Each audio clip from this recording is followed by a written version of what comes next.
Hi, I wanted to go over the direct variation practice worksheets so that you can practice at home. Number one says which equation represents direct variation. Direct variation would be B. Y, remember for direct variation, your y-intercept is always 0. So it's going to look like mx plus b, except this number will be 0, and you will always have a number in the m spot called k. The only problem here that looks just like that is b. It is in the form y equals kx, except you don't see the plus 0 because we don't write plus 0. Number 2, which table represents direct variation? Well, if my table is direct variation, it is going to do the following. Take a number, which is k, and multiply it to x, and it will give you y. But that number that you multiply is going to be the same number. So, what times 1 gives me 8? The 8. What times 2 gives me 16? 8. What times 3 gives me 24? 8. What times 4 gives me 32? 8. This is my direct variation. You can also take these two and you can divide them. 8 divided by 1 is 8. 16 divided by 2 is 8. 24 divided by 3 is 8. 32 divided by 4 is 8. That's what direct variation does all the time. You can also cross multiply. Is 2 times 8 the same thing as 1 times 16? Yes. And that's how you know it's direct variation. Which graph is direct variation? Well, it must always go through 0, 0. Well, this is not direct variation. It doesn't touch 0 at all. This is the inverse variation, so it's not that one. We haven't even talked about him. That's what you're going to do in Algebra 2. This is linear, but it doesn't go through 0, 0. So I just talked about something, didn't I? Direct variation is always going to be linear, but it has to be linear, a line that goes through 0, 0. Therefore, the answer is A. Number 4 is not a direct variation problem, but we need to go over it. They have been charged for book purchased at an online bookstore is $4.95. And this is up to 4 books plus 50 cents for each additional book. So they just described this equation, no worries. It wants to know if this equation is represented here, which is the independent variable? Well, independent is the x variable. And what is in the x spot? B. So the answer is B. That's it. And it's in the x spot, so that's B, and that's in the y spot. So this one would be the dependent, but it asks for independent, so it's B. Okay. The cable company charges $29 per month plus $5 per month for every additional premium channel ordered. What quantity would be represented by the dependent? So that means you want the y. Okay, so what is y equal? Meaning, what is the total for everything? Once I do the 29 per month, once I do the 5 per month for each additional channel ordered, what's the final result going to be? Because that's what dependent stands for. And that's the total monthly charge after you do everything. It's the total monthly charge. Number 6, there is a leak in the swimming pool that causes the water to drop 1/3 every day. So every is by that 1/3. So the letter needs to go by 1/3. So let's just check. Letter by 1/3, letter by 1/3, no letter by 1/3, letter by 1/3. But it says drop. What do you think drop, let me scoot it over. What do you think drop means? Negative. So which one has a negative 1/3? That's not negative. He's negative, and he's negative. So I'm left with B and D. Well, it says that the initial depth is 6. So I have to start at 6 and then subtract. So which one does that? D does. Moving on to number 7. Well, now we're back to direct variation. Whenever you see the words y varies directly with x, that means it's direct variation. So set up your table and let's cross multiply. X equals 6. There's my 6. Y is 15. I don't know the x. Find the value of x right here. When y is 25. So we put in 25. So we cross multiply, that's 150. And then we divide off the number we haven't used, which is 15, and that is 10.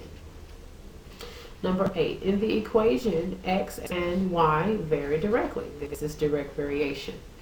Okay, this one's a little hard because this one says if x is 1/2 and y is -3/2, which of these equations will show the relationship between, which of these equations will show the relationship of x and y? So this one wants k. And they did ask this 1 year. So to find k with direct variation, it's y divided by x.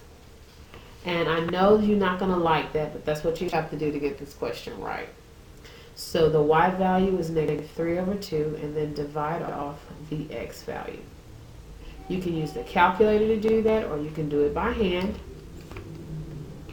And it's going to be control divide. That's the best way to do it. -3 divided by 2 over 1 divided by 2.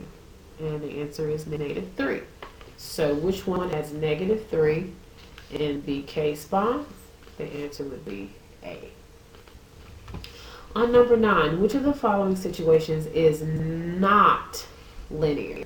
If I'm going to be linear, the variable in the problem must have an exponent of 1. That means you won't see an exponent on it. So I'm going to go directly to area. Whenever we talk about area, it looks like quadratic. Does quadratic have an exponent of 1? No, it does not. So that is not linear. Perimeter, whenever you add up the perimeter, it's going to be 1 on the exponent. Guys, I'm recording. Close the door now. The distance in this problem is x hours. That's going to have an exponent of 1, so that's linear. And if I talk about circumference using diameter instead of radius, it's going to be pi d. That has an exponent of 1, and it's not higher than that. So the answer has to be C. And I know for those saying, well, this one has an exponent of 1, so why is that not linear? Well, it's area. And area of this rectangle that has x units as the width and the length is x plus 2, that is x times x plus 2, because area is length times width. When you distribute that, that is x squared plus 2x. There is my 2 as an exponent. That's not linear. We go down to number 10. It says, which of the following situations can be modeled by a linear function? So which one would represent linear? Well, we just said that area is not linear. So can we eliminate C? Of course. If volume was here, volume would not be linear either. So we can know that volume is not linear. That would be cubed. Well, the path of a ball is not going to change consistently. So that's not linear either, because all linear equations change at a consistent rate. Remember, that's called slope. And then we look at this last one, the amount of liquid X left in a bottle after its contents are reduced repeatedly by half. Well, just because it's reduced by half doesn't mean that the same amount is reduced every time. So the same amount is not reduced every time. That makes this not be linear. It has to be the same amount. And the only one that would change at a consistent rate would be the cost. Cost, paying for something, taxes, those problems are always going to give you, in perimeter, always going to give you linear functions. So 11 is easy, so we can take a break. It wants a positive correlation. This is a positive correlation. This is a negative correlation. This is a constant. We haven't talked about that as much, but that's like a y value. And then this one is no correlation. Number 12, this is a negative correlation, so the answer would be B. Number 13, I want you to I want you to read it. I want you to read this here, because without that you can't work the problem. And I want you to figure out why the answer is D. Okay. Number 14. Which of the following graphs could represent a situation modeled by a linear function? Well, linear functions are lines, so it would have to be B. That's the only line on that question. Now we talk about inverse variation. If inverse variation is not linear, and he's linear because the exponent is 1, that's the largest exponent. He's linear because the largest exponent is 1, and he's in the numerator.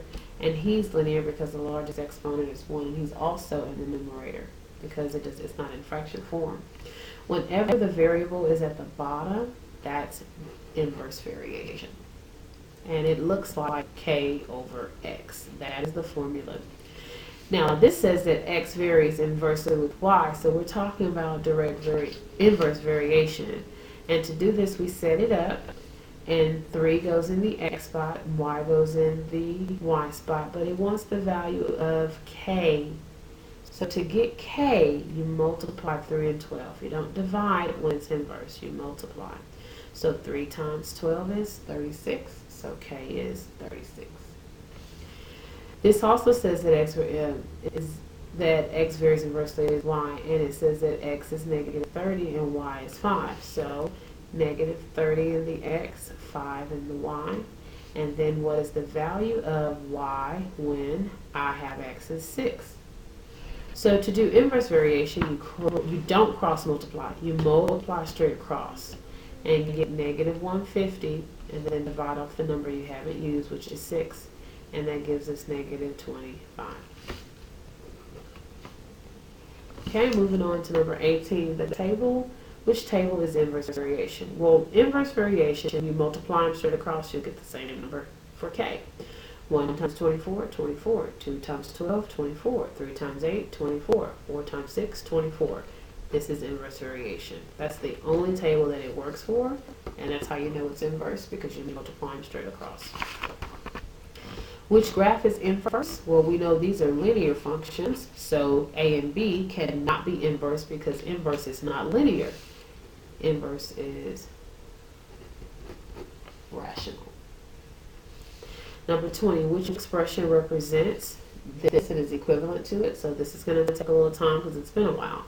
So take the negative 5 and distribute, and you get negative 10x, and then that one gives you minus 5.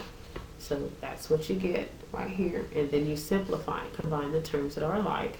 So 4x and minus 10 gives us minus 6x, and those are the only terms you can combine. So the answer is C.